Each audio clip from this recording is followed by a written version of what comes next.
Në këtë video të radhës do të shpjegojmë veprimet pra regjistrimin në ditarin e blerjeve, pra kolon pas kolonesh, do të shpjegojmë imtësisht mënyrën se si kryen regjistrimet. Nga faqja kryesore kalim tek faqja e linqeve, zgjedhim ditarin e blerjeve dhe paraqitet ditari i blerjeve që kemi thënë është rresht pas rreshti.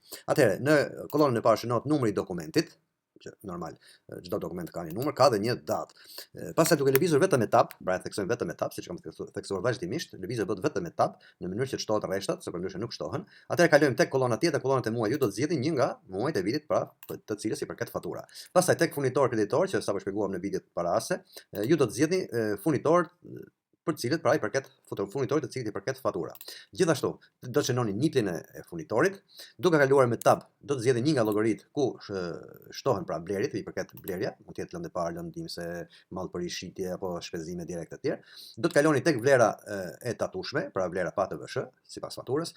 Nëse do të theksuar kur bëhet fjalë për blerje mjetësh kryesore, nuk do të zgjidhni asnjë llogari këtu, pra tek kolona e llogarive, por tek i keni të në vete për makineri pajisje, për mjete transporti dhe inventar ekonomik. Pse i kemi vete? I kemi vete për arsye se në lidhje me muajin, të cilit i përket fatura, fillon dhe llogaritët amortizimi, pra shërben për llogaritën e saktë të amortizimit. Atëherë, duke kaluar me tab, kalojmë tek kolona e TVSH-s, duke zgjedhur një nga llojet e TVSH-ve të cilët punohet, pra ka fatura të aplikuar, zgjedh përqindjen dhe automatikisht llogaritet vlera e TVSH-s. Pra të gjitha këto formula ju nuk duhet i prekni. Atëherë tek llogaria, tek kolona llogaria bëhet fjalë për llogaritë pra që preken në kredi. Këtu zgjidhni furnitor kreditor ose është një llogari tjetër të ardhësh nëse bëhet fjalë për dorime dhe vlera totale e faturës automatikisht llogaritet vet.